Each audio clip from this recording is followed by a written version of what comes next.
This February, I went into the health clinic for the first time. During my wait, a guy came into the clinic hoping to see the counselor, only to learn that she would not be available until next week at the earliest. With such a wait for such an important issue, I began to question, was this an issue of a busy clinic? Or was this an issue with the college counseling services in general? When discussing college counseling services, most people would argue that the systems in place are either satisfactory, unnecessary, or require expansion.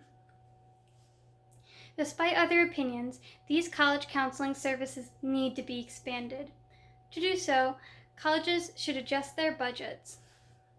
Overall, this needs to happen because the current services are limited and understaffed, college students have growing mental health concerns, and such services are beneficial to student well-being and achievement.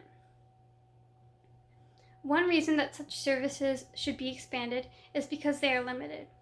For example, according to a survey by the Primary Research Group, a company that surveys both colleges and companies, over 50% of colleges have limits on how often a student can use mental health services. Likewise, their survey found that there is an extremely high proportion of students to counselors. For instance, they found in a typical 6,000 student college, there were typically only 1 to 2 counselors. For context, the National Association of College Admission Counseling and the American School Counselor Association recommends that there be a 250 to 1 student to counselor ratio.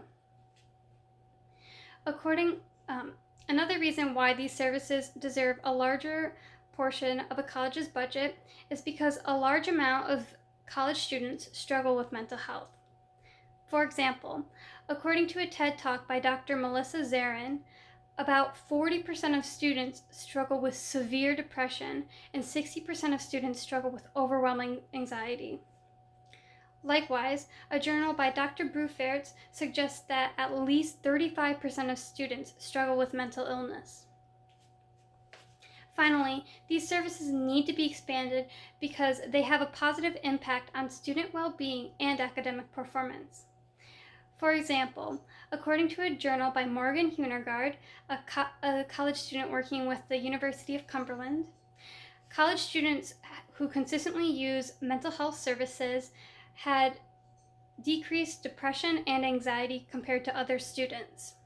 Likewise, a journal by Dr. Lee found that mental health services help to increase retention in classrooms. Although there are reasons to believe that these programs require a larger budget, some people still argue otherwise. Most people against the expansion believe it is a waste of college money and is not the college's concerns. However, I would argue that these services are not a waste of money and focus on important issues. For example, those who argue that expansion of these services would be a waste of money often argue that such money should be going to other academic programs.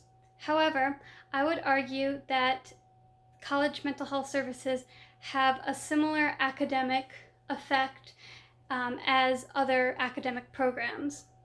For example, as stated earlier, Dr. Lee found that these services increased retention in classrooms.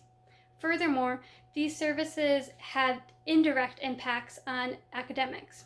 For example, according to Brufert's journal, poor mental health correlated with poor academic performance. However, according to Hunegard's journal, these mental health services help to decrease mental illness such as depression and anxiety and increase student well-being. Another argument against the expansion of mental health is that mental health issues are the concern of hospitals and not schools. However, I would argue that these issues are the college's concerns because of the demographics of students and because of the prevalence of college-based stressors. For example, college students are particularly vulnerable to mental illness. For example, according to Dr. Zarin's TED Talk, 25% of mental illnesses emerge between the ages of 14 and 24, which is college age. Furthermore, colleges are the source of stressors for students. For example, according to Sydney Gibbons from Brigham Young University, students reported that their main stressors revolved around academics and finances. As seen with the renovation of Davis and Freeman, at Adrian College, when there is an issue, the budget is adjusted to meet the issue. Right now, there is an issue with the current college mental health programs. These services are limited and underfunded, which is especially bad because mental health issues in students are rising.